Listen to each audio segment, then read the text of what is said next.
तारीख 1 जून 2026, जगह दिल्ली का उस्मानपुर इलाका। रात का वक्त और एक ऐसी वारदात हुई जिसने पूरे इलाके में सनसनी फैला कर रख दी। एक 17 साल के लड़के की हत्या कर दी गई। इस लड़के की हत्या ठीक उसी पैटर्न से हुई जैसे गाजियाबाद में सूर्या की हत्या हुई थी। जी हाँ, गाजियाबाद का सूर्या हत्याकांड तो आपको याद ही होगा, जहां असद और उसके कुछ साथियों ने मिलकर सूर्या को मौत के घाट उतार दिया था। ठीक वैसा ही अब दिल्ली के उस्मानपुर में भी हुआ है। वहां भी एक 17 साल के लड़के को चाकुओं से गोद कर मार डाला गया। बताया जा रहा है कि ये सब कुछ उस्मानपुर थाना इलाके के गावंडी पंजाबी कॉलोनी में हुआ, जहां 17 साल के लड़के पर धारदार हथियार से हमले किए गए। चाकू से गोद कर नाबालिग की निर्मम हत्या कर दी गई। वारदात के बाद स्थानीय लोगों ने पुलिस को सूचना दी। सूचना के बाद पुलिस भी कुछ देर बाद मौके पर पहुंची। पुलिस ने शव को कब्जे में लेकर पोस्टमार्टम के लिए भेज दिया। ट्यूशन से मेरा बच्चा आ रहा था, मेरी किसी से ना कुछ लड़ाई थी ना कुछ था। अच्छा। हाँ, भाई साहब जो लेके आ रहे थे उन्होंने हाथ भी दिखाया, लेकिन इधर वाले ये लोग रुके नहीं है। अच्छा। इन लोगों ने गोली रोकी नहीं है। अच्छा, बच्चा हो क्या रहा था यहाँ पर उस समय? लड़ाई हो रही थी, गोलीबाजी हो रही थी। किन की लड़ाई होती कुछ पता? इधर आमने सामने। अच्छा। पता नहीं मुझे इतना। अभी बच्चा 17 साल के नाबालिग की हत्या के बाद पुलिस का एक्शन जारी है। पुलिस ने मौके से कुछ अहम सबूत भी जुटाए हैं और आगे की तफ्तीश की जा रही है। पुलिस घटनास्थल और आसपास के सीसीटीवी भी खंगाल रही है ताकि हमलावरों का पता लगाया जा सके। इसके साथ ही इलाके में पुलिस बल की भी तैनाती कर दी गई है। वहीं दूसरी तरफ जिस लड़के का मर्डर हुआ उसका पूरा परिवार गम में डूबा है। माता पिता समेत परिवार वालों का रो रो कर बुरा हाल है। इलाके के लोग भी सदमे में हैं।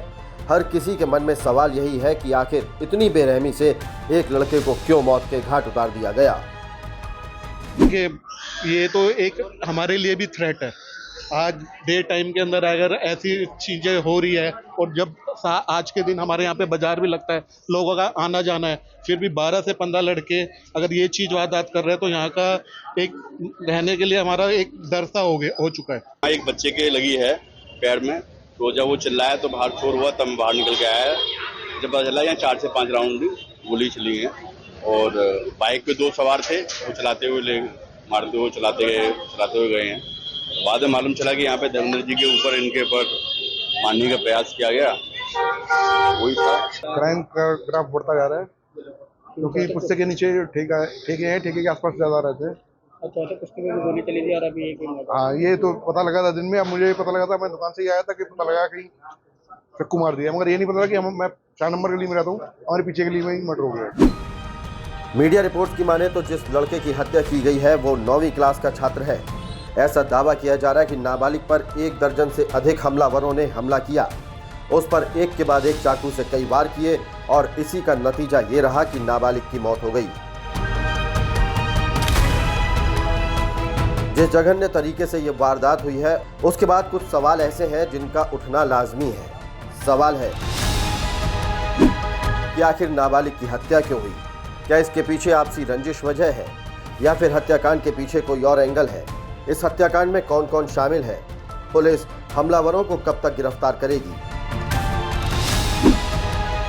वहीं इस हत्याकांड के बाद उस्मानपुर सहित इसके आसपास के इलाकों की सुरक्षा व्यवस्था भी सवालों के घेरे में है। बहरहाल पीड़ित का परिवार आरोपियों पर एक्शन और उनकी गिरफ्तारी की मांग कर रहा है। पुलिस की तफ्तीश भी जारी है। पुलिस आखिर कब तक हमलावरों तक पहुंचेगी, ये देखना अहम है।